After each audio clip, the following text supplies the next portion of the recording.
All right, ladies and gentlemen, welcome back to the World Arena podcast, aka Yeah. the WOPcast. Today, for us and I are joined by Apze. Thanks for joining us, man. Much appreciated. Glad to be here. All right, so a couple of things that we're gonna go over in this episode that is not RTA related. But obviously, we will also be talking about RTA, especially with Balance Patch coming up in a few weeks.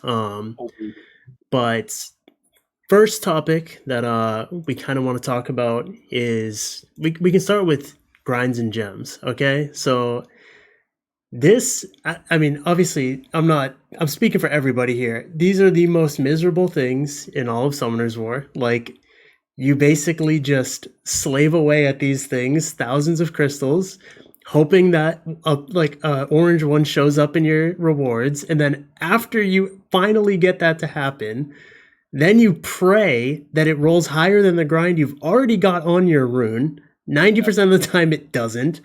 And then you just go right back to the fucking R5 for the next 10,000 crystals until hopefully something hits. And I mean, I don't know. Like, we were just talking before we started about like artifacts. Like, artifacts, especially in like high level RTA, they're like the most important thing. Like, getting one really, really good artifact for one of your units at this point is so much better, at least in my opinion, than getting like one rune in particular.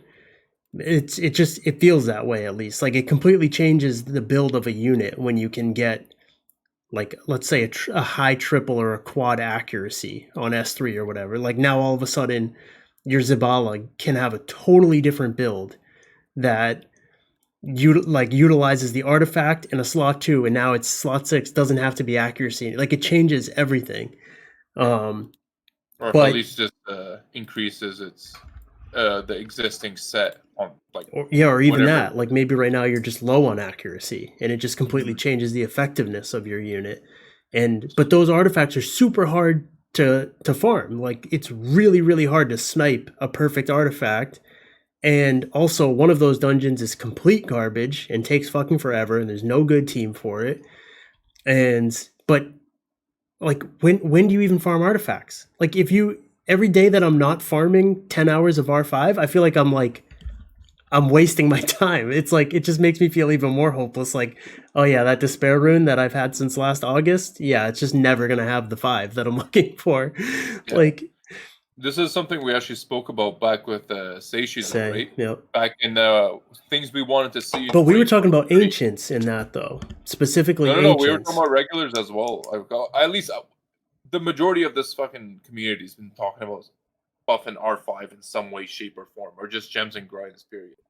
My thing is that no matter what you drop, it should always have a minimum of going +1, whether it's a gem or a grind. So yeah, if the most you should ever put a legend speed grind is 2.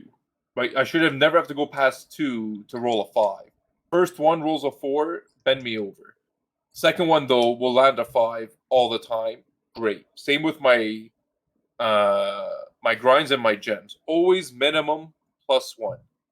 And then if you want to, then if you start doing a thing where you try to roll a 7 with your purples, and then you start dropping your legends on it, that's cool too. This gives you both A, you still need to keep farming, and B, at least you're always improving. Not when you finally get that legend grind or gem, you use it, and it either goes the same or less. Like, I used 4.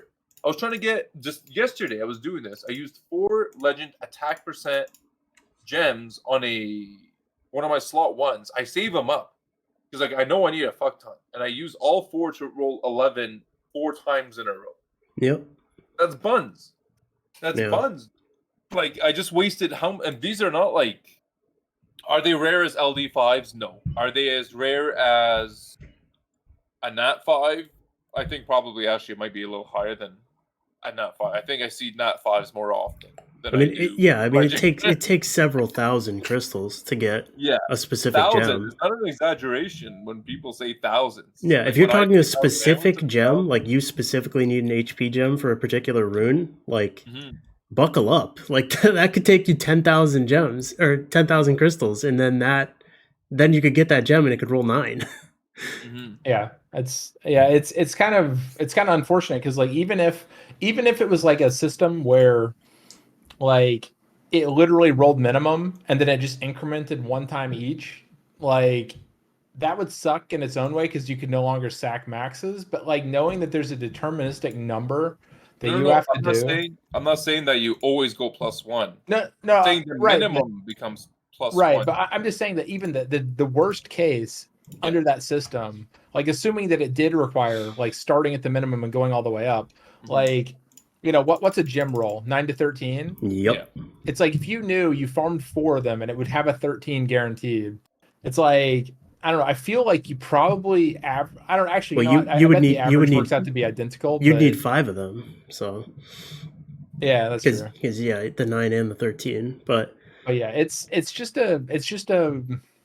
I mean, that could be 50,000 crystals, and you finish 1 rune, one rune's gem. I'm saying, like you can still like piggyback off of purples. So if you roll a max purple, then you can start using your legends on it, like something like that. I mean, my idea is my idea just make it simple, and this is also like a really like because for years. I don't how many times have they increased the fucking grind storage or whatever? Because they know we're just fucking stacking up purples by the fucking hundreds. It's like, why don't you just let us combine the purples? Like, because they could into a legend because they could math it out. I don't know what the drop rates are, but I'm sure they know what the drop rates are. They could math it out so that it equals like it'll take you this amount of time to get enough purples to combine into a legend that it equals roughly the same amount of runs that it takes you to get 1 legend. You know what I mean? So then on average, that'll basically just double the amount of legends that we get, which is great. And then they could also make it so that it's not like insanely broken. Like it doesn't take like 3 of them. You know what I mean? They could like figure out what the number is and then ancient purples for less wanted sets just stack way too long, and they're also too valuable to actually throw away. Yeah, you can't. If you roll a quad in that destroy set or whatever, like you gotta have the grinds ready, and you gotta have a bunch of them because they could all roll 4s. Like, so I would rather grinds and gems become something extremely easy to do. Yeah, we shouldn't like R5 shouldn't be something that like I think I speak for all 3 of us. Very recently, everybody. All 3 of us. Well, I'm saying this for us. I hope I can bounce off right away. All 3 of us have been going balls deep into R5 this year. Am I wrong? Well, yeah. I think the reason for that though is because like they've done things like rune events and whatever. Like getting the base rune has never been easier, especially with like B12s where like it's automatically a 6-star and whatever. Like getting the base rune has been so much easier than in the past. But now if you have like 5, 6, 7, 8 base runes that need 5s on their speed, forget about getting 10s on the fucking attack and the HP. Like that's a whole nother battle because that rolls 5 to 10. But just looking for 5s on the speeds, it's like holy shit. Like you got like it feels like a month in between each +5 you get. Yeah. I don't buy LDs with my ancient crystals anymore. You have to min-max the grinds. And I look for speed grinds. Yep. And you can't get enough of them. Were you saying, Apze, were you saying that you're not farming R5 as much? No, I am. So I'm on the artifact train at the moment, but I mean, it's basically I don't really farm runes anymore. Yeah. Because how can you? Unless you've got 30 hours a day, how can you farm runes when you need to do 8 hours of R5? Artifacts are super hard to snipe, so you got to do several hours of that. They're super important. When are you going to farm runes? It's crazy. That's what I'm getting at. Because that's insane that you just stopped rune farming for R5 and artifacts. And I brought this up like on another podcast. Yeah, this has been the case ever since artifacts have existed because they're so hard to snipe, but you can never slack on your R5 that it's like now the grind system doesn't make sense anymore. It used to make sense because you couldn't just have whales spending all of their time like they would just buy re-apps to get the base runes.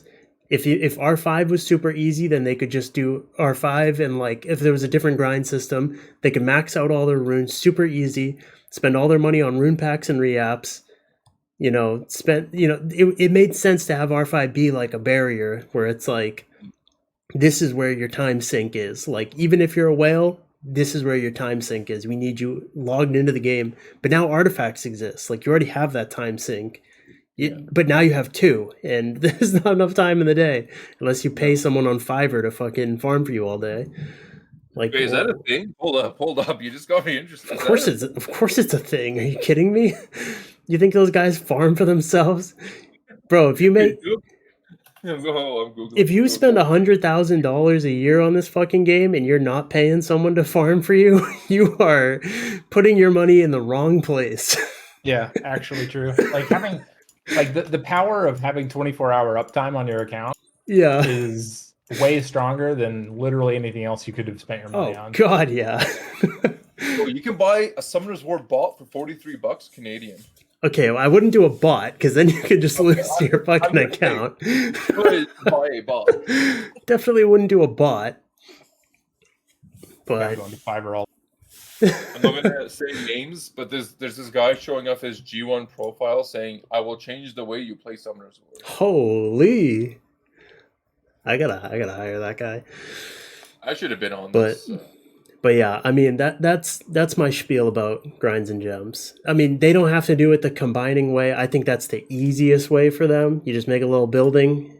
It takes fucking, I don't know, 10, whatever. They do the math. They make it equal out so that it takes you about the same amount of time, but then obviously you can still just get legends in that time. So you basically just doubles your legend grind output, but they got to do something. I mean, it's just so bad. And Ancients is like 10 times worse. Especially with these Predator runes too. It's like, I don't even want to do Pred. It's like, okay, I'm going to take a Will rune. What happens if it quads? Now what do I do? I don't have any Will grinds. I don't farm that shit. So it's like, now what? I like to put in my plug here where I mentioned that I've had a Will quad, Ancient quad. I've had it for 2.5 years now. Yes. I have never seen a Legend Will Ancient speed grind. Yep. And I farmed exclusively Alunia with. Okay, I took like a little bit of a break for like maybe a month or two of Calderon. I've been farming Alunia exclusively with my energy for basically that entire time. Yep. And what Contours wants from you though is to feel the most extreme possible gratitude towards them. Once they finally drop that. I might, but then if I were to actually use it, which I won't, then it's going to roll a 4. Well, and then that's the thing. I literally throw myself out of a window. Well, I mean, dude, I don't have a +6 on my account. There is not a rune on my account that right now has the speed stat with a +6 next to it of any set. Not shield, not destroy, not will, obviously, not swift. I do not. I mean, obviously, I have some grinds I haven't used, right? Like, I have some destroy ones or whatever. Like, I think I have like 2 legend destroy ones just like waiting. I don't have a rune for it, so who knows? Yeah. Maybe one of those gets a 6. But of the ones I've used since the dimensional hole came out, I don't have a +6 on any rune of any set. Like, what the fuck? I only have 1, now that you mention it. Yeah, I mean, 1 in, 3 years? How long has this shit been out? I don't even know anymore. Yeah, like, it's a stupid amount of time. It's like just a horrible system for a game that's 9 years old. Like, it can't stay that way, man. Right now, even. Like, if I was a semi-newish player right now, and I was, like, entering mid-game in, like, maybe, like, the C3 RTA range or whatever, and I like am just now discovering like the what type of grind is ahead of me for gems and grinds in R5. I can't say I would stick with this game. Like, it's just because you already feel so far behind. You're mid game and it's a 9-year-old game, right? Like, you already have that feeling of being so far behind, and then you fucking do 2 weeks of R5. None of your runes have a +5, and you're like, maybe I'll just go do something else.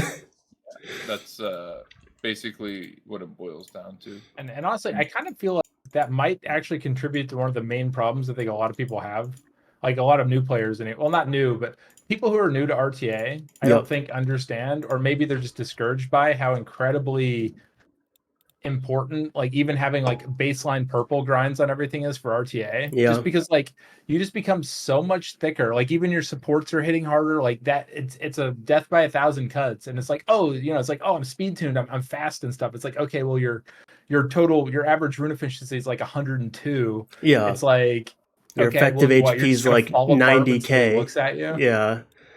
But and that's why, and like it makes that like salty feeling too, where it's like when those teams, like when they get unlucky and a Chung Pung procs out of their stun or something, like they Ethna it and they get it stunned or whatever, and then it procs out and it does like 55% to their whole team because they have like 90k effective HP, and then they're just like, to them in their mind it's like, oh, I just got luck sacked. But it's like, well, most people's teams can survive that proc and just be okay and still proceed to win the match.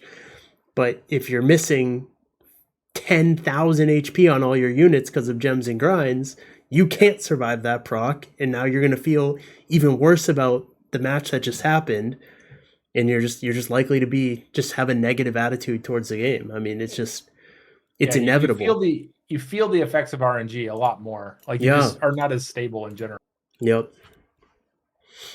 So yeah, I hope they do something. I mean, what made me think about this topic in the first place was that we just had that weird update that was like a kind of like a quality of life thing, even though they pissed me off by moving this power save mode button. I cannot get used to the new location of this fucking button.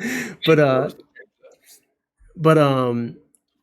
like I don't know. Are they running out of ideas? That patch had like nothing in it, and it was supposed to be like this quality of life thing. So there you go, come to us. There's your next idea. Fix gems and grinds in some way. The quality of life is that it gives them an ability to add an extra pack in the sidebar. I mean, there's a reason they patch like every 2 weeks, even though one of them is like BS now. Yeah, it's because they need an excuse to throw. There's always an update pack if there's always an update. Yep. And that's a good segue into our next thing, okay? Because I mean this is going to be one of those things that like a lot of people kind of like roll their eyes at, where it's like everybody has like, if you're somebody who doesn't really spend, then you're going to be like, well, I don't want packs to be better because then the game just gets more pay to win or whatever. But it's like the unfortunate truth is that if the game's not pay to win, then there is no game. Like that's how they are funding said game. Right. But lately, like myself and other people who I know who used to be really big spenders, even are still pretty big spenders, have kind of like lost the urge to actually buy these packs because, dude, these packs are just awful. Like when this is the worst pack they have ever released ever. Like this is $100 for 40 mystical scrolls. The only catch to them is they have a 2 times effective blessing, but keep in mind a blessing is not like readily available for purchase. Blessings are free. You can get them within the game completely for free just through playing it. Like there's no, they did that one pack that was like a blessing pack. Otherwise, blessings had no monetary value to them whatsoever, unless you consider like wailing until you get a duplicate to feed for one. But you can just organically get a blessing for free playing the game. And then they have the 2 legendaries or whatever.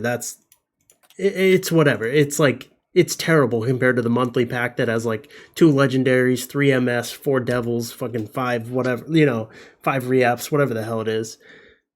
This scroll, it's like, I just don't think they realize how horrible of a value this is.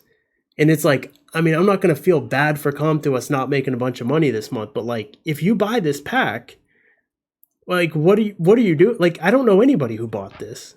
I don't think anyone. What is the point? Like, you're basically paying $100 to have a 2x effective blessing, which is a free item in the game, but you're not even actually paying. You don't actually buy the blessing. if the blessing proc doesn't happen in exactly these 40 scrolls, the blessing is gone forever. It's not like you have this blessing now that is going to pop with 3 units. It's got to be in this 40 scrolls or nothing.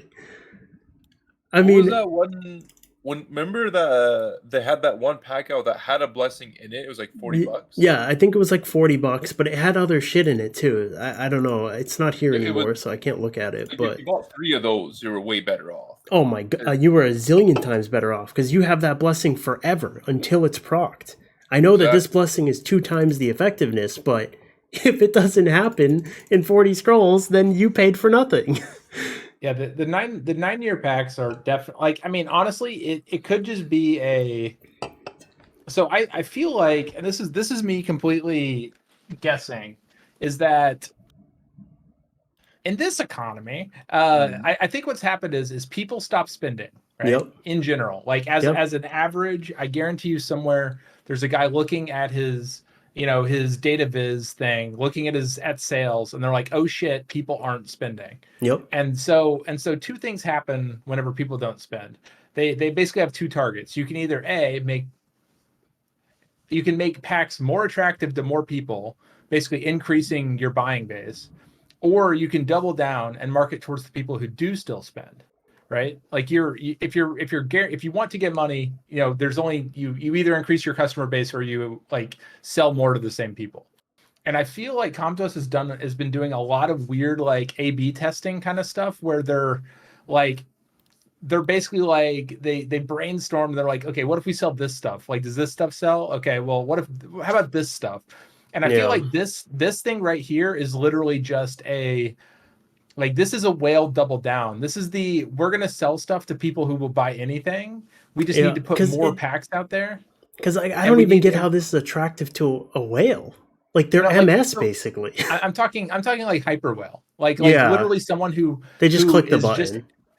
Basically people who are angry if they don't have a special pack of some variety. Like they're not the kind of person who wants to buy the 3000 crystal pack and then refresh it into MS. They want a pack of some kind with something in it that they can summon or buy or whatever. And I feel like this one is literally like, if not outright, like maybe they didn't brainstorm it this way, but also I wouldn't put it past them if they did. They were like, okay, people are expecting a 9-year pack to appear here, so let's put one there, no matter what the value is. Just see if they just buy it. Yeah. Yeah, basically. Yeah, I just I don't know. I don't get it. It's like I just feel bad because it's like there's no upside to these types of packs where it's like realistically, like, I mean, I get that they're trying to like they're playing on people's hopium that like, oh my, like there's going to be a Gianna in the all attributes school, but realistically when you buy this pack you can basically expect absolutely nothing. It's like this is 1/5 of the MS required on average to get an @5. 2 all attributes, which are, this is worse than if you just had 4 regular light dark scrolls. You have a higher chance to get an LD5 from 4 regular light dark scrolls than you do from these 2 legendary all attributes.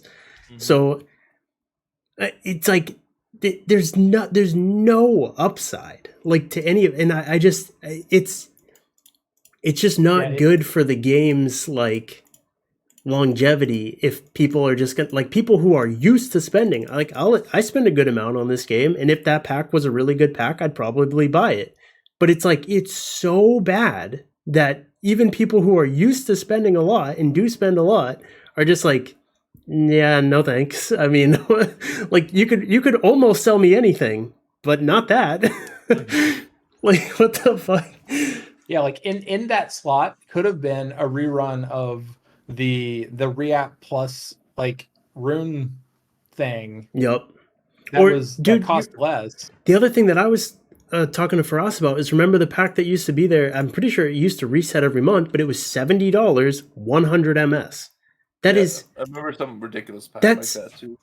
I bought that pack every time. It is 10x the value of this fucking pack. Like, it's insane. If you just have a blessing obtained by other means within the game, you 1,000 times out of 1,000 you would rather have 100 MS for $70 than this for $100. There's just no fucking. It's not even close. It's like it's so bad. I don't know, man. They're putting a lot of value on this triple blessing thing. Yeah, which is terrible. 8 year was such a bad anniversary, and I feel like they made 9 year worse somehow. Not even like equivalency, but it just feels worse. I'm not sure how they pulled it off. Because do you remember Apze? If 8 year, did they have scrolls like this? Did they have any special scroll aside from like the main big boy scroll? I literally don't remember. Here, I'll do the research. Yeah, I don't think there's anything to remember. Is why you don't remember. All I remember about 8 years, they had the one big boy scroll, gave you 8 units, 8 dupes to be specific. Yep. And then you moved on. Now it's 9 dupes, and then they introduced the 9 year MS. And the funny thing is, they up it to 9, but like 5 Nat 5 families have come out since 8th year anniversary, and like 20 of those units are complete shit. So you get 1 extra unit out of the scroll, but there's 20 new shit units in that time that could potentially be in that slot that you just gained from the scroll. It's like, it's actually significant. It's worse value than the 8 year one because there was less shit units in the 8 year one. Yeah. Another thing, it was like a false sense of value. So another thing is like, let's say there's 120 units, 120 to 130 right now for Nat 5 choices. You're missing, let's say, 5 of them. 5 out of 130. Oh, I was doing this if you're only missing 1. What are the odds of you getting 1? But let's calculate it. Let's be realistic. You're missing 5 new units. I don't care if it's good. I don't care if it's bad. You're missing 5 units. So 5 into 130, you have a 0.0. Let's round it up. 0.04% chance, right? From an MS, yeah. From an MS. From a summoning a Nat 5, yes. Okay. Like you've already summoned it, that's the chance that it's the one you're looking for. You said 1 in 200 was 0.005, right? Yeah.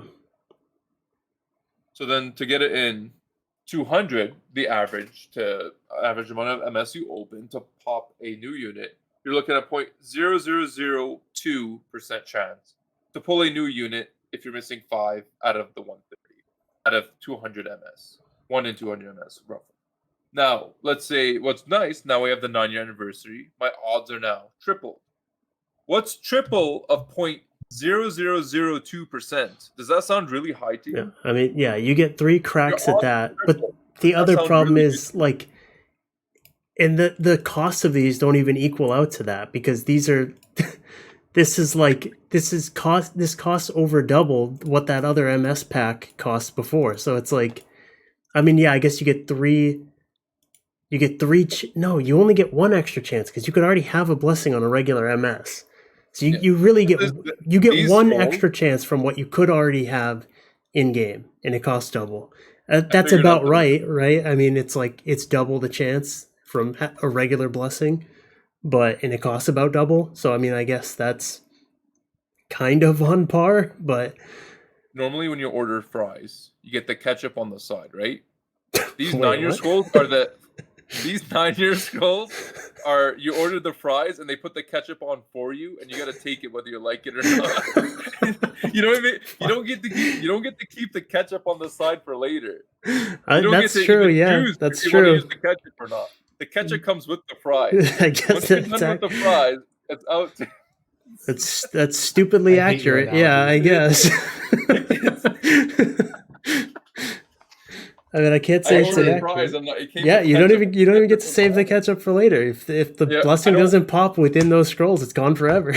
If you don't want ketchup, well, you got to eat around the ketchup and then you just throw it out. The ketchup, you're not saving it; it's gone. That's it. This is the greatest analysis. Christ. I actually really hate this anniversary. This whole anniversary event is absolute. I mean, Apps, like, what would you think? Like because it's undeniable. The last probably 30 Nat 5s to come out with. There's maybe been like 2 that have been meta relevant at all. Like the only one I can even think of is Manon, who is already back out of meta relevance. So that's already come and gone. I mean, yeah, and then Zabala. Well, what else? The Assassin's Creed units are all stink. Including only elementals or LDs? Elementals, only elementals. Okay. Just comparing like your odds from a scroll like this to get something semi-usable. Like yeah, so it's like Zabala, Manon, Dominic, I mean, out of how many? The last, let's see, how many families? 1, 2, 3, 4, 5, 6, 7, 8, 10. You have to go back 10 to get to Dominic and Riley. Oh my god! And even he's you're out of the meta now. So basically, it's Zabala, Manon, and then. Although to be fair, though, I feel like they're the Oh my god! The Assassin's Creeds are definitely not done being buffed. Of course not. No. And then also we get. Oh, but yeah, they're we off did to a get, horrible start. Look at their base stats. Yeah. Like and this my this God, base stat line almost never becomes viable in Nat RTA. 4-5 families are just utter garb. Please buff Wolyung, she needs it. And Wedjat. And Wedjat. Not that I'm biased. Yeah. Thanks. Anyways. But yeah, also, yes, buff next. But yeah, I mean, it's like some of them will maybe get there, but yeah, it's like the only ones that came out and just like hit the ground running was Zabala, because Zabala is like Zabala has the same problem of like any other high base speed unit, is that if it's even halfway usable, it's going to be used. Like Yep. every fast unit is going to be used, and it just so happens that they actually gave Zabala a like. I'm going to say reasonable kit. There's people who will argue it's stronger than reasonable and whatever. But point being is that it's a good kit on a fast unit. Of course, it's going to get used. Yep. Yeah. But and then Manon was like the other end of the spectrum. We gave a pretty good kit that forces or allows high RNG, strategic drafting, quote unquote. Yeah. But aside from that, yeah, there's like nothing, right? Like if you, it's just fair, it's Claire, pitiful. Like Sonya's and, decent. Yeah, I mean Sonya and Claire after their buffs are maybe both like okay. I mean, even Amber, it's like the Nephthys owners they'll stand by Amber. Yeah. A lot of Nephthys owners use Amber. Like it's niche at best. But like there's no Chung Pung in here. Like within the last 10 to 12 family release, there's no Chung Pung, there's no Juno, there's no legit unit. There's no Water Ryu, Shizuka. Yeah. Like the past 10 families are just awful. Yeah, the cohort starting from Dominic and working its way back is fucking ridiculously good in comparison to the ones currently. Yeah, and I'm actually curious if they intended that, like, because remember there is two sets of collab units in there, and I feel like they definitely undertune collab units because they know they're inserting like so many at once. Yeah, so much at once that they're just like, okay, if we undertune it, then we're not going to have an emergency patch like day 2 kind of a thing. Yeah. But even so there, that is, there's what 3, there's 4, and the problem with the AC ones is that you have Nat 5s in 4 different families, right? So you actually, theoretically you have 1, 2, 3, 4, 5, 6 pseudo Nat 5 families that came out in like 5 months, and Puppeteers were in between them. And Puppeteers was in between, yeah. So you have a whole nother one too. So it's like, so they were cranking them out, and yeah, maybe I don't know. They definitely don't feel like, and it's just diluting the pool. Like if you've been after Juno for the past 9 years, like for us, your odds of pulling Juno have drastically decreased. I have as if I've been sharing this, but yeah, I have a scroll you can get that will triple your chances of getting Juno. You don't fucking say, do you? Wait, what's 0 times 3? I forget. Oh, you still have 0% chance. Nice. The false. If you guys haven't picked up what we're putting on, is like don't buy this shit thinking that's gonna. Yeah, honestly, just spending on summons in general right now with this diluted of a pool of units, like. It's rough. I mean, I'm not going to tell you what to do with your money, but it's rough. What's more likely for me? Let's use me as an example. Am I more likely to get a Nat 5 that I actually want? Or if I spent my money, let's say I was spending on either summons or option 2 is reabs, am I more likely to get a fucking triple or higher speed than to pull the unit I want? These are the odds. drastically. A chance at a triple speed is like 1 in 40 something, right? So like Yeah, you're on average gonna get one every already know time the every answer. time you buy the re-app pack or like the re-app set, the refresh, because you get 50. Can I insert a second thing real quick here? Yeah. Please add a buy all to the re-app pack I thing, know. because Holy yeah. fuck. because like if I as someone who I haven't bought it in quite a while now, like that set I of actually 10. bought it for the first time ever this week. So I haven't bought it in a long time, but most people who buy it are gonna buy all of them. Like most people don't buy who the one hell and then they're buys like, one? oh, I guess I'm okay. Like When they they've been go adding- like Yeah. you're adding sliders to either everything. degen power whaling for literal like buying power, in which case you buy all packs, all of them. Because So- like if you just want a couple reapps, just wait for like the sidebar pack that's like that gets you 12 for $100 and like 6 LDs and stuff. Like Yeah. those packs are degenpacks.com, and the degens buy all of them. So please, hit the Yeah. button.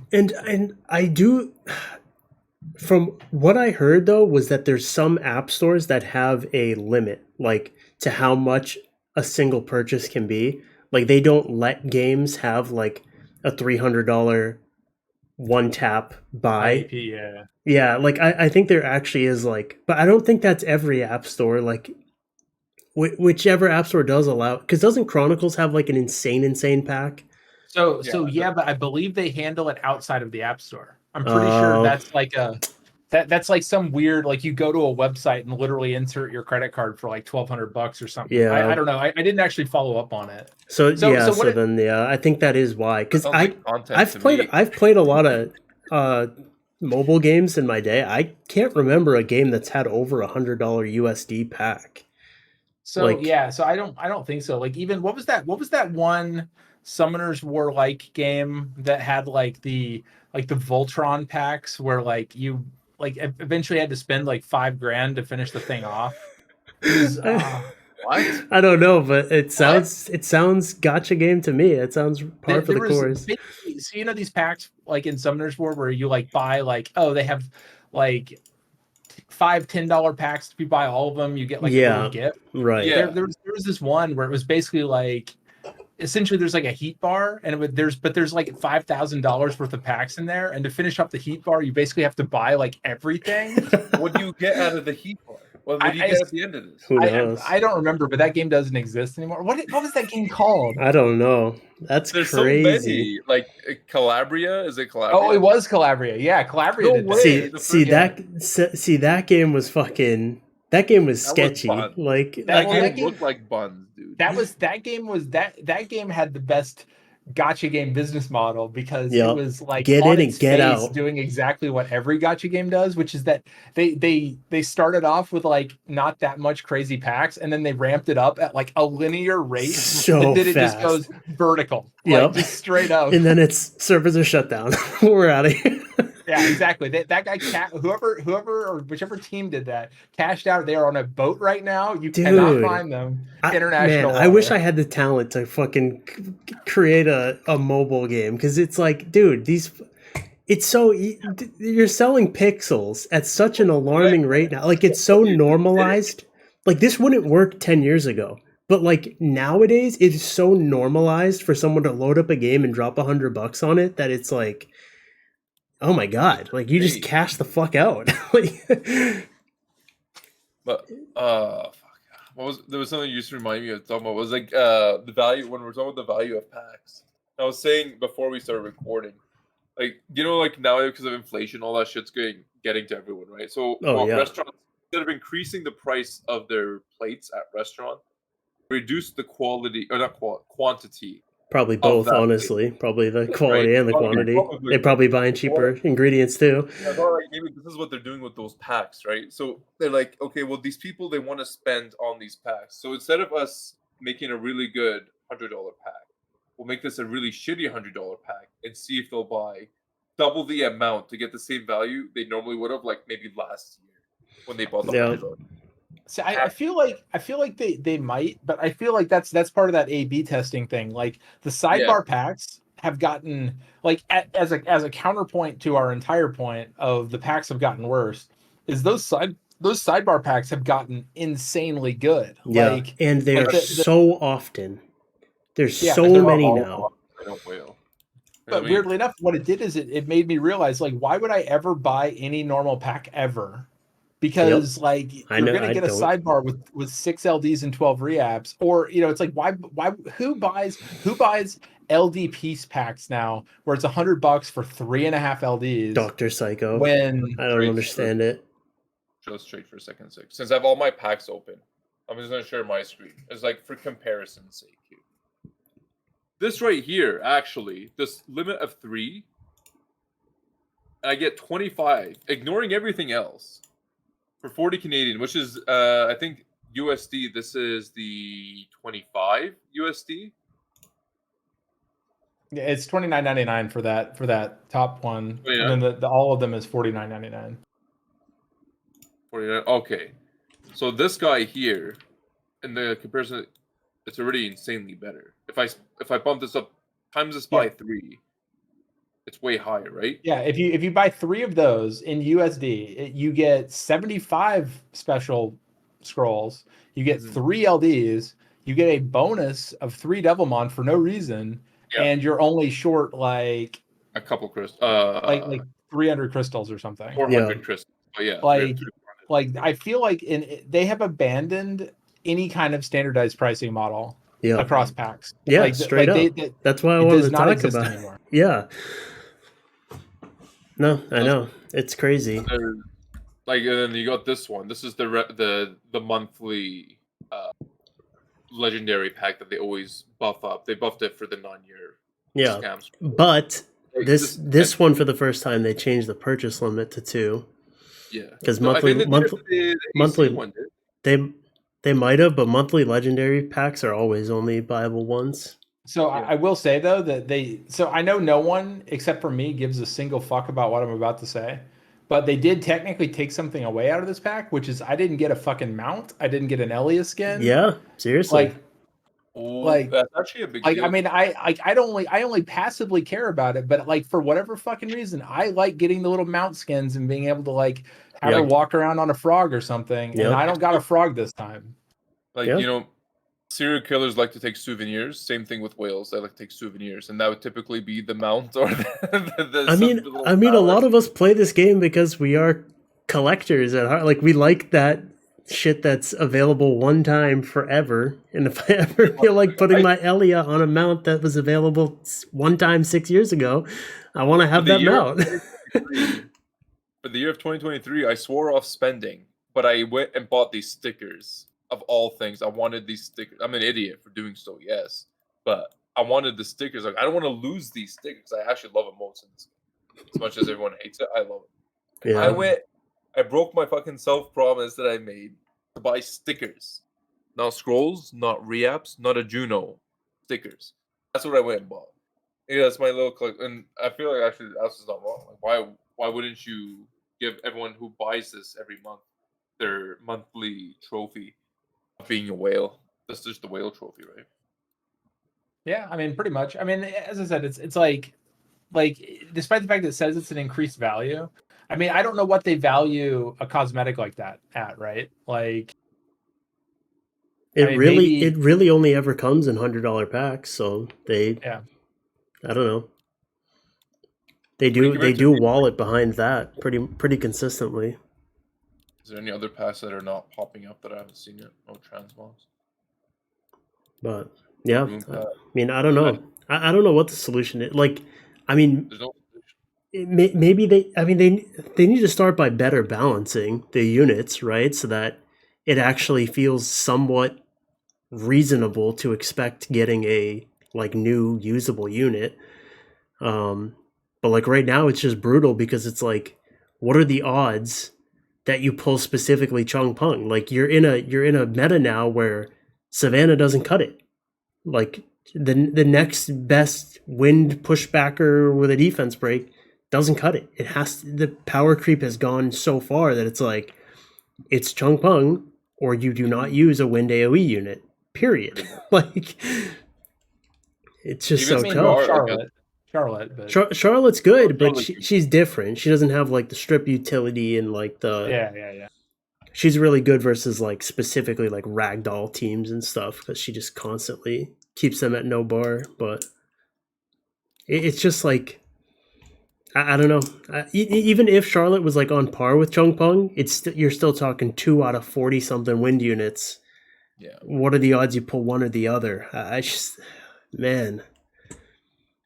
But it's happening. It's become more apparent recently just because we're on such a huge streak of Nat 5 families coming out and being completely useless. So I think my account just proved it's easier for me to get an LD5 than to get a specific regular element at this point. to just Yes, get sir. any old LD5, yeah, probably. No, just any LD5. Yeah, I know, not that's what I'm specific. saying. Yeah, like I don't know. I mean, it just pulled- depends. Well, it depends. Well, because it's like, well, you would need to know how many LDs you get in a year and how many MS you get in a year, because you can calculate what your odds of getting Juno specifically is, but you would need to know realistically like how many scrolls you get within a year, and then compare that to how many LD scrolls you get realistically in a year, and I guarantee you don't get enough scrolls to hit the rate of summoning specifically Juno in a year, but you do probably come pretty close to the rate of getting an LD5. It wouldn't surprise me at all. Or actually, well, I don't know what's, because you get free to play. You realistically get like 150 LDs in a year now, right? Assuming you're feeding your dupes for them.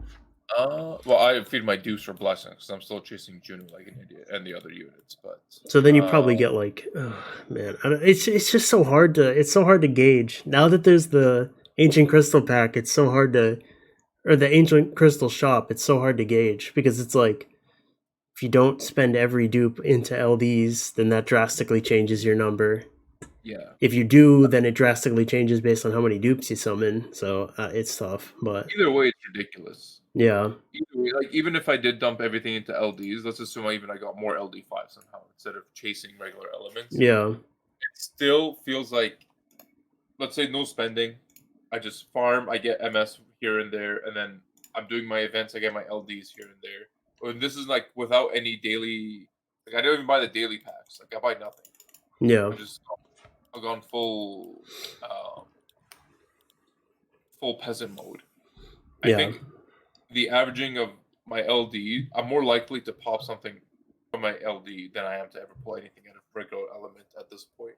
That's what's disappointing about this 9 years. Like at least you should have given everyone a guaranteed one new unit. I thought that was like the next step, like in the progression of anniversaries. Like I honestly thought this was going to be choose your own regular element Nat 5.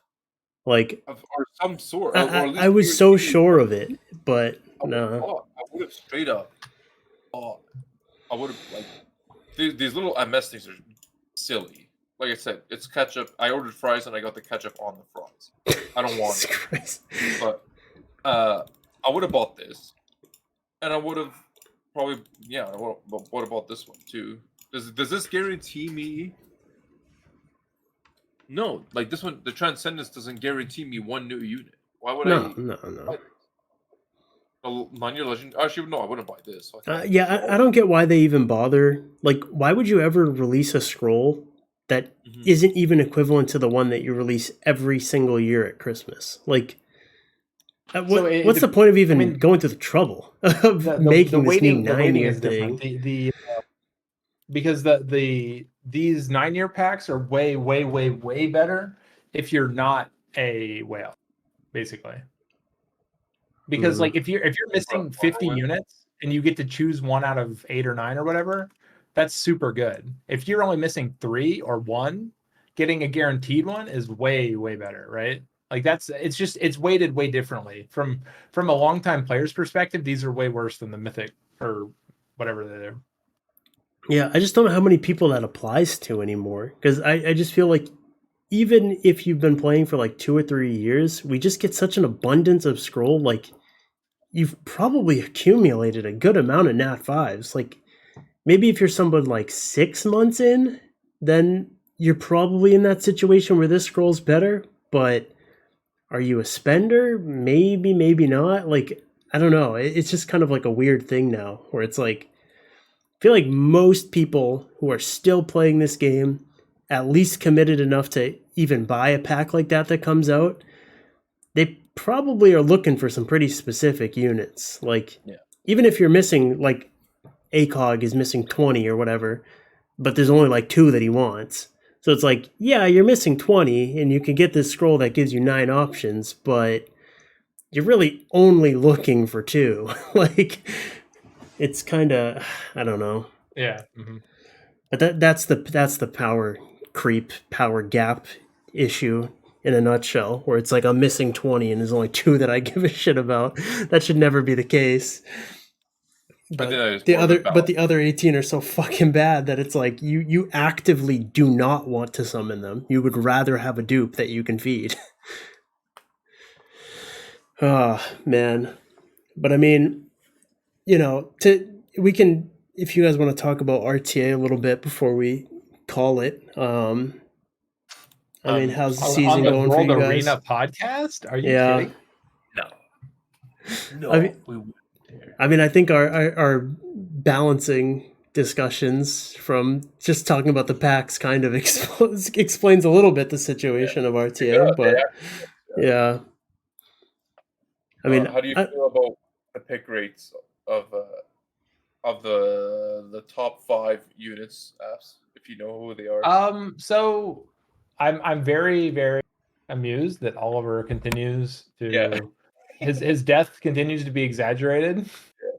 I will say though, his win rate is actually ticking down. He's at least in the G1 stats, because I don't look at the G3 stats most of the time. Just because, like, I don't know, the G3 stats are too warped by LDs. Specific, everyone's an overperformer in G3, kind of by definition. So it's like, I like to see what the common people are doing. No, but hold on, actually, I don't know the G1 stats because I don't have access to G1. So he's sitting basically at a very comfortable, like 50-50, aka like he's like at kind of like 50% pick rate, 50% win rate. Yeah, he's still. Give me the exact number. That's basically it. Yeah. 50? I'm pretty sure it's 50 point something, right? Isn't it? Yeah, I mean, I'll just pull it up. That's what it was last time I looked. G3, this is why I'm asking. G3 is 53%. Yeah, it's always going to be higher in G3 though, because he is very much an LD enhancing unit. Like, if you've got a Veronica or a Yan Hong or you name it, insert powerful turn 1 LD's name here, then Oliver is your best first pick. That he just is. Like, actually, because he's going to give your opponent the ability to outspeed you if they take him, and he's going to enhance your LD's performance if you take him. So it's like, it's just a different type of game when everyone's got LDs and shit. And Moore is at 50% and slightly lower. I hate Moore. I hate Moore just because he's just been so good for so long.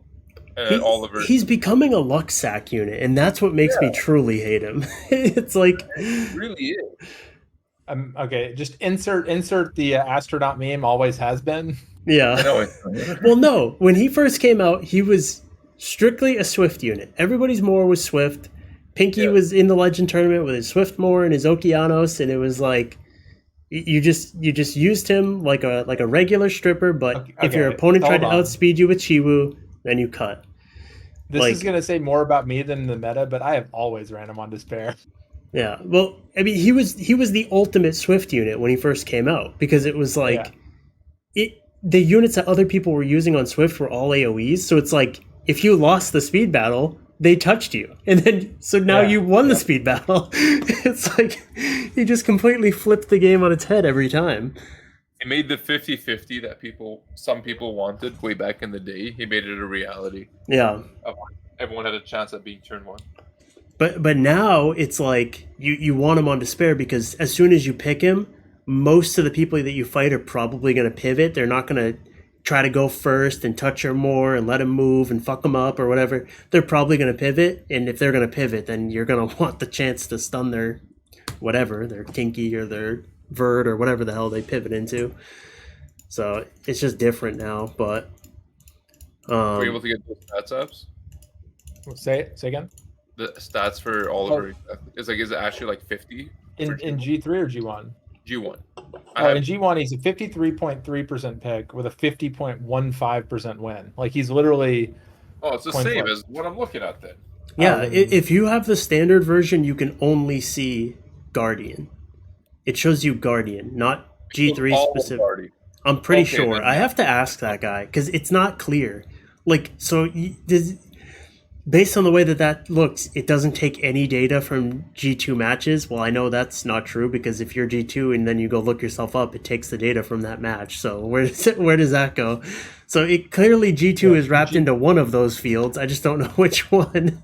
The funnier thing is that Shizuka is overperforming like a motherfucker. Yeah, best unit in the game, in my opinion. And then what's even funnier than that is if you scroll on down, like, okay, Verge shouldn't have a 30% pick rate. No. And Raccoon should not have a 23% pick rate. We love the Rat King. We hate the Rat. King of the Rats. But at least they're not winning pick rates. Like they are sub 50. Yeah. Wind Robo's looking really sad this season, which by the way, can I get on my personal soapbox and tell every noob out there who complains about Robo to go look at the stats? This is not a Robo problem. It's a you problem. You are losing to Wind Robo. which I do feel bad because I complain about the same thing, right? Like I don't think like Douglas like by nature can be countered. You can build a comp that always beats Douglas, but I don't like being forced into a box of picking units that the select few units that can beat it. But the thing is Douglas is a mind game thing in that he's always picked last. Wind Robo is picked 2-3. That's true. Like you have time if you want to pick his counters. You have time to do it. Yeah, and he still doesn't have a winning pick rate or winning win rate. Whatever. Yeah, you get what I mean. Like what's Dark Robo's win rate? Because he feels like an LD. What's Dark Robo's win rate? So he's actually positive, but his pick rate's way low. Yeah. He's positive by a little. He's 50.4. Yeah. But he's picked less. He's picked less than Veronica, by the way. Yeah. Who has a 53.67. I had to process what you just said. He's picked less than Veronica's picked more than Dark Robo. Veronica's at a 5.5% pick rate. How are enough Veronicas even pulled yet in that 3,000 player sample size? It's because it's not that many got pulled inside of Guardian. It's that all the people outside of Guardian are walking their way fucking up. Yeah, like they're just waltzing it on the white wings of death and just. Yeah, who else is overperforming right now? What's Juno's win rate, dude? I feel like no matter what team I craft, I have a bad matchup versus Juno. Even when I act 49%. See, that's to me that's too high for a counter pick. Because what's Douglas's win rate? Fucking like 45 or some shit. I don't want to defend Juno, but Juno is less of a counter pick than Douglas is. Like Juno is. Well, yeah. Now she's becoming just a generally good unit because she's been buffed so much. She's actually just a highly powered artifact leverager, basically. Like she takes advantage of so much that they basically improved in the game, which is artifacts and just like overall rune efficiency. Like you combine those two things, put it in a unit that heals itself and is immune to CC. Bam, Juno. Walking in to trample people. I mean, they've also every unit that they come out with now, like your S1 has a debuff. It just does. I don't care. Your S1 has a debuff always. Like your S2, every AOE skill used by any unit ever has a debuff.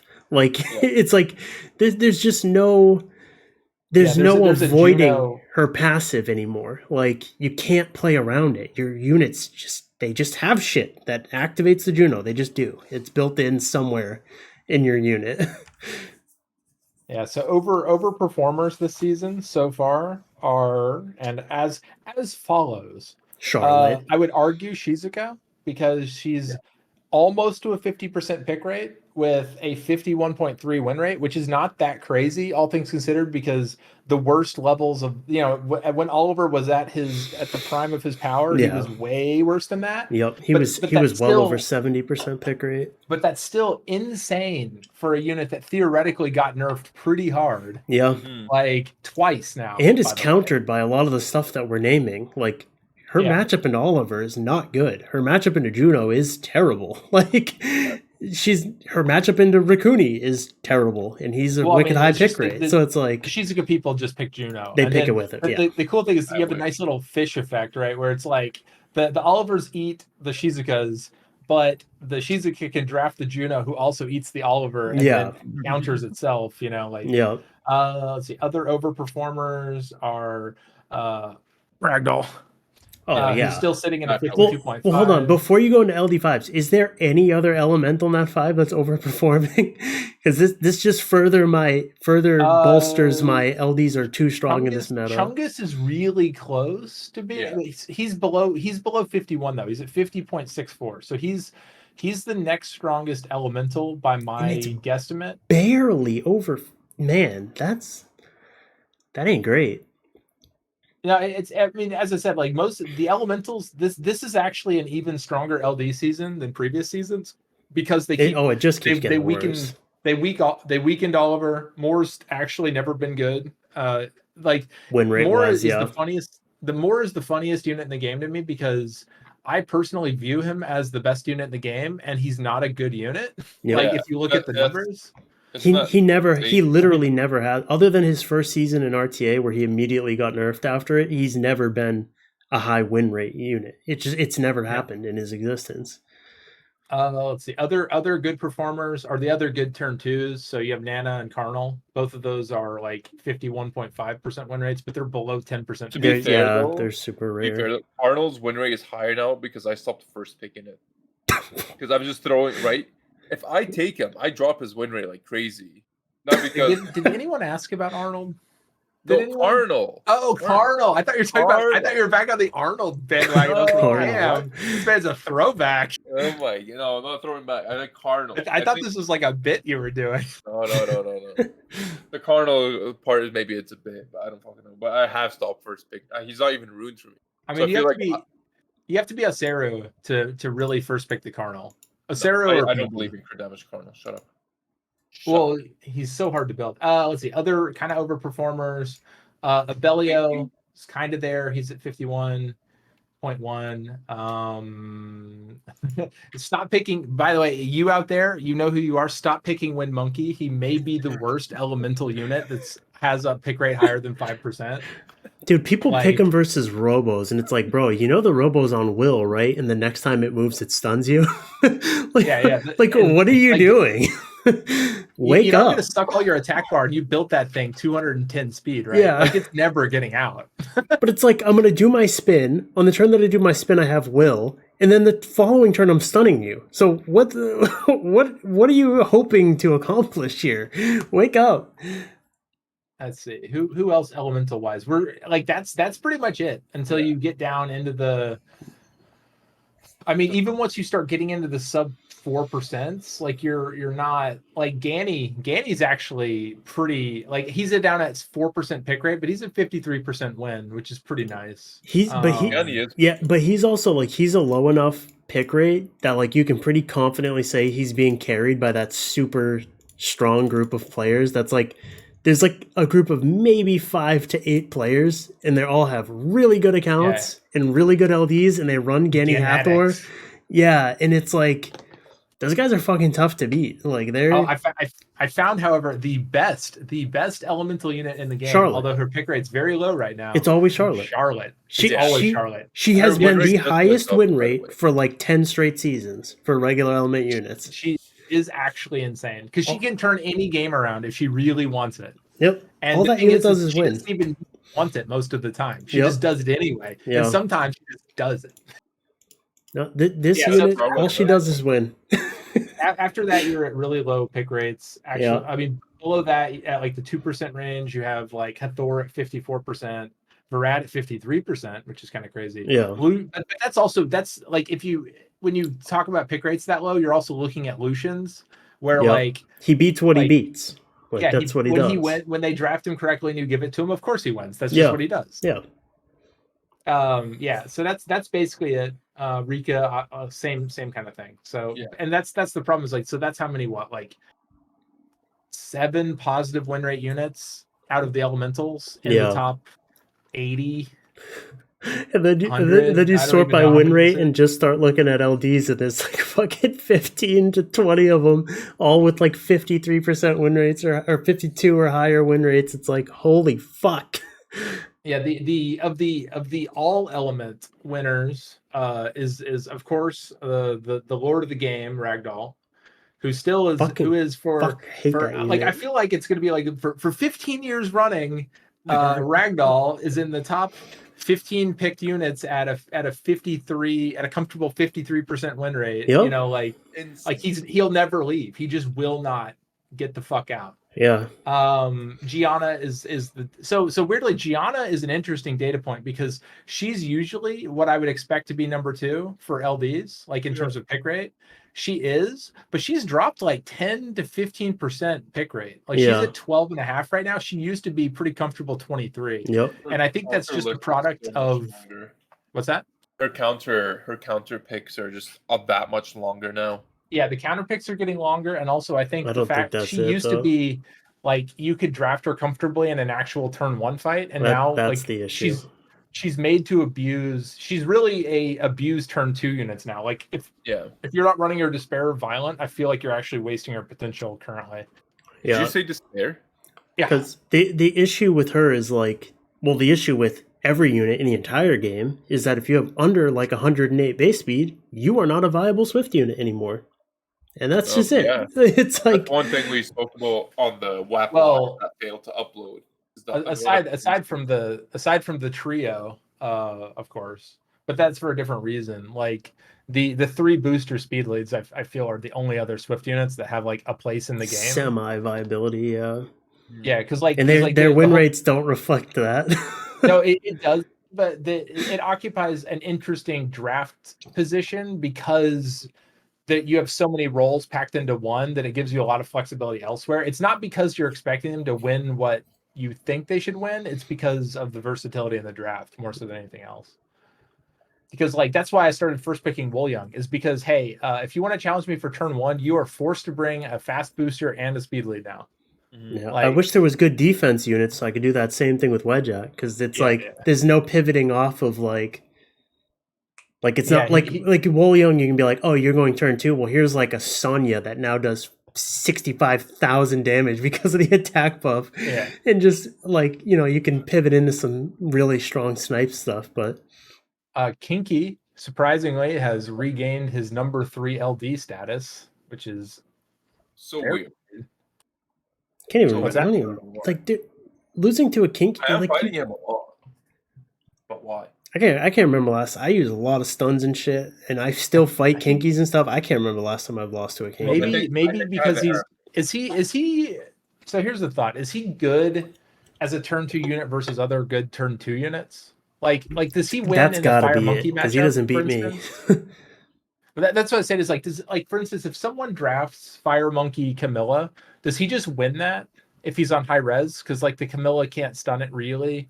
Fire Monkey's not going to armor break, and then he's not critting to cleanse Camilla, so he just eats her, like that kind of stuff. Like it's got to be something like that because I don't know who else Kinky is beating. Molly is the exact situation, and it does like just probably better than what Kinky provides anyway. Who? Molly got demolished from last season. So she's like 50% win right now, 8% pick. And then after that it's just abuse of LDs as far as the eye can see. Volantis 53% win. Veronica 53.7% win. Dude, fuck Volantis. I'm sorry. Yeah. Like we know a lot of people who have Volantis, and I'm sorry, but fuck that stupid unit, dude. It is so unfair in so many ways. It's like, oh my god, dude, when you get fucking AoE strip provoked and then you fucking attack into him on the provoke, and then you get revenge stunned, and it's like this one unit did everything that guy needed in order to win this match.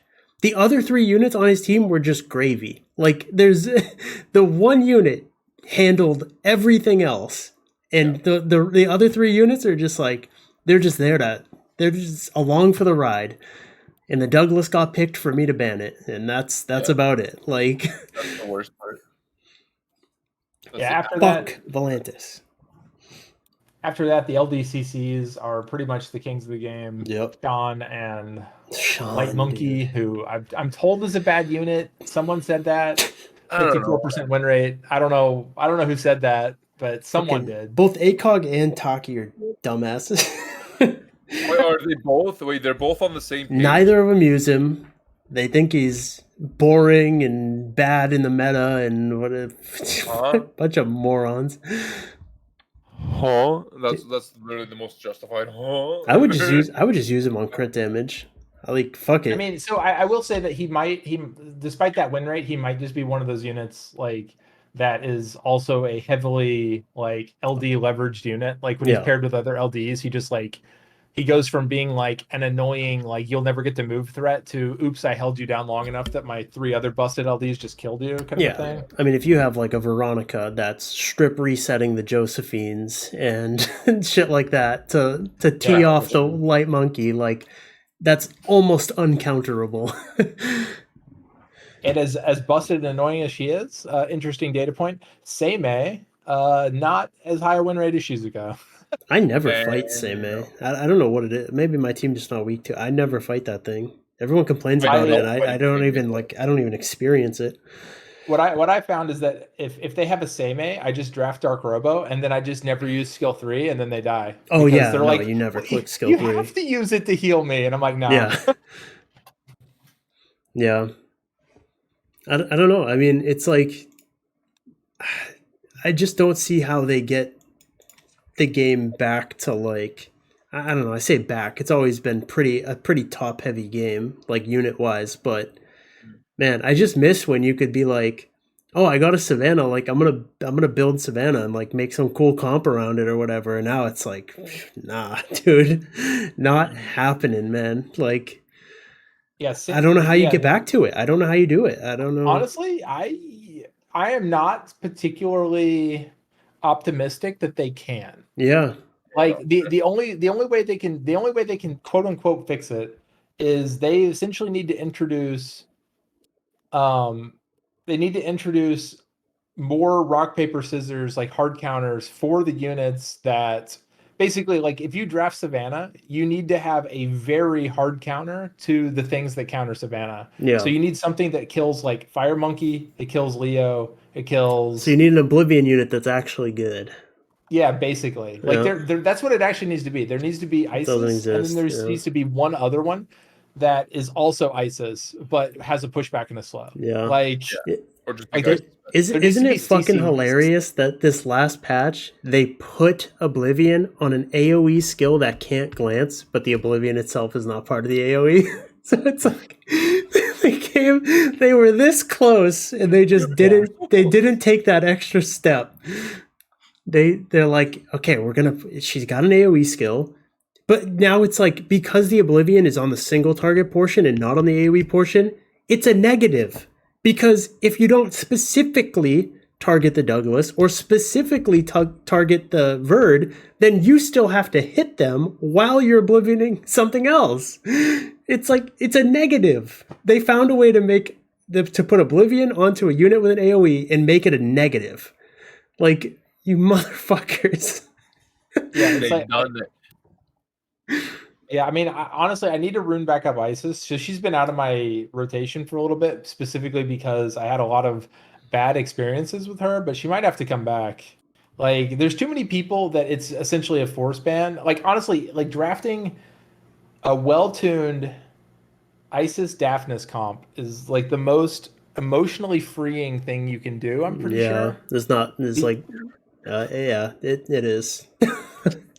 Like, it's gotta be. Like, either I kill all of you, or I kill the one of you that's the most annoying, and then I do it again. Yeah. Like a little bit later. Yeah. And then I do it again. Yeah.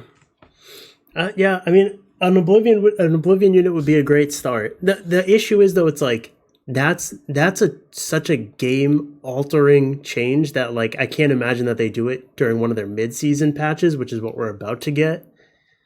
Like, but I'd at be the same shocked. time- I mean, I'd be super happy, but I'd be shocked if they did it. So, but I think they almost have to though. Like, and the Yeah. reason why is because this is the last, like, because if I'm not mistaken, wait, do they do like when does SWC season actually start where people start competing? This one. And last one. Right. This is for qualifications. Like, when do the actual tournaments start? Like the prelims and all that stuff. Oh, like And August, right?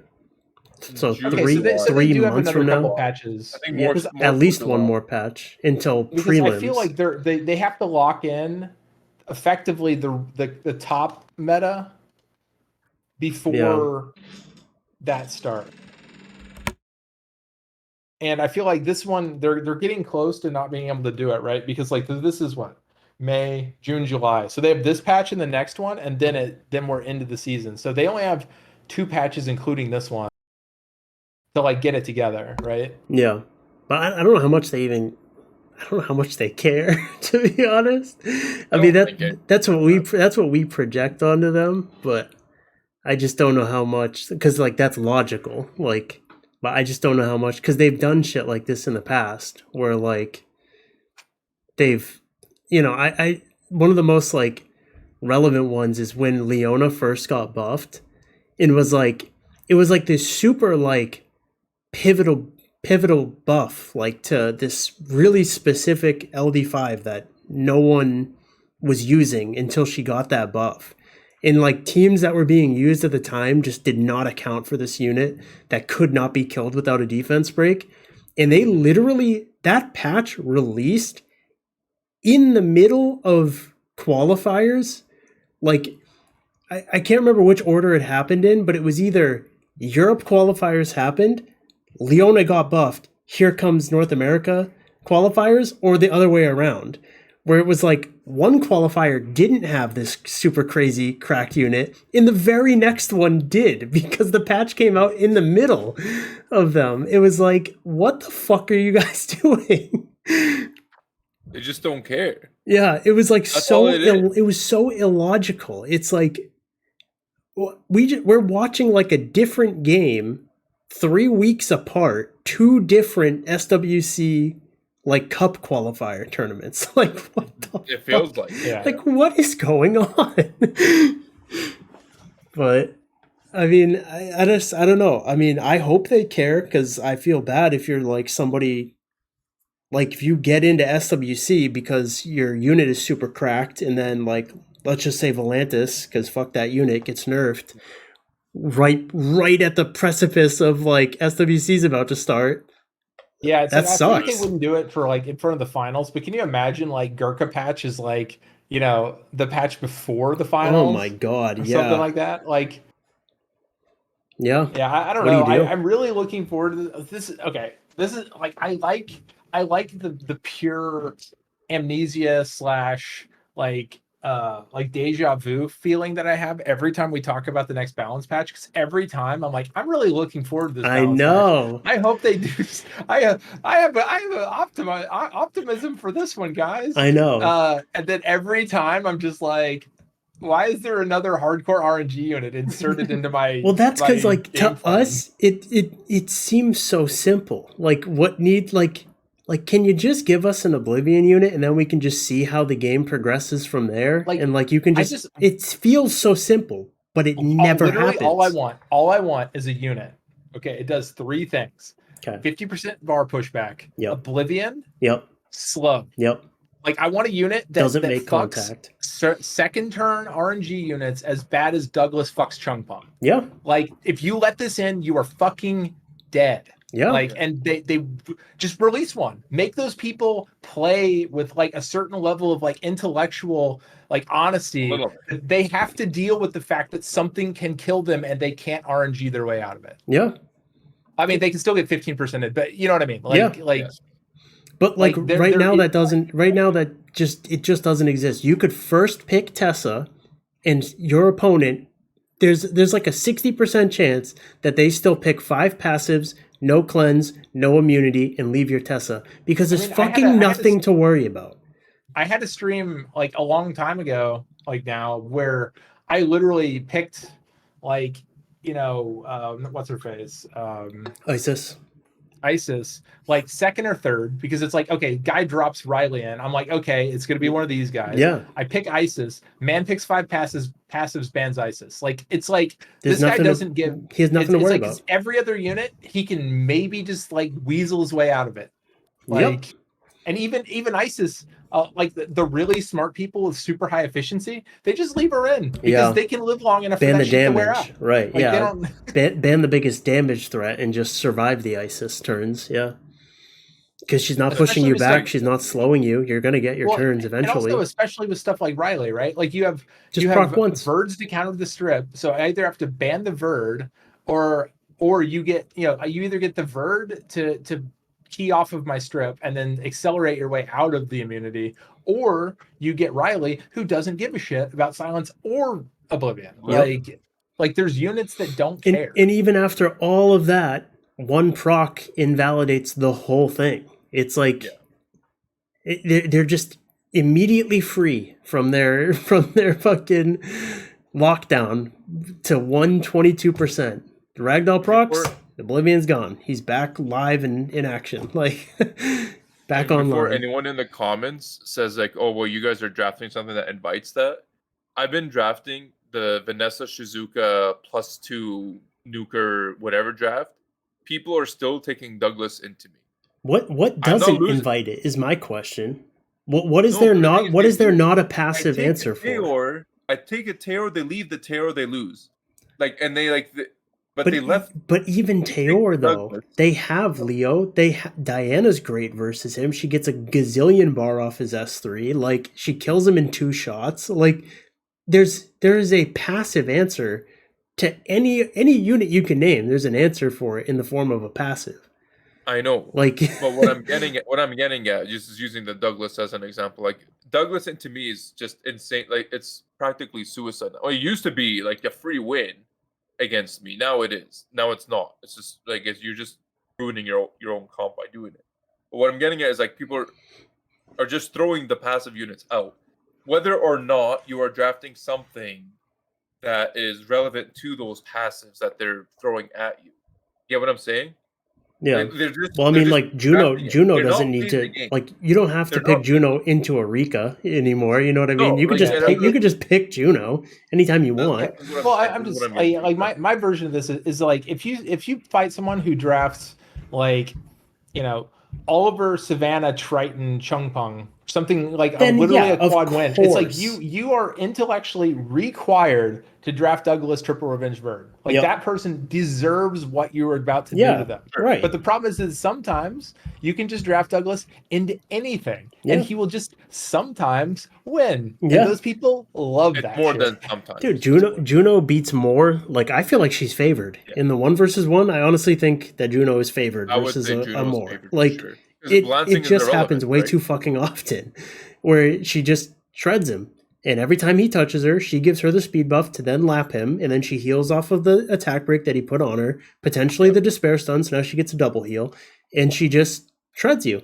And her speed buff is like permanent uptime, and there's just you're healing her as you hit her. It's just like, their units have got so good that it's like, there's they got to put real answers into the game. Like, you can't just say. For instance, if you think about it, like traditional CC cleave, aside from kind of Ganny Hathor, is effectively dead, right? Like the kind of teams that used to just not do damage and then just like control their attack bar to death, you can't do that anymore. Like Fire Monkey by itself made that essentially never possible ever again. And the rat now too. And the rat, right? You take the rat, you take the Fire Monkey, you are absolutely golden against any of that like win CC stuff. But it's like so now it's like you have to run like hybrid, like basically kind of what I do. I've run the premium version of it, but effectively it's like hybrid damage. That's why robos get used, is because they're additional machines that have the CC built in.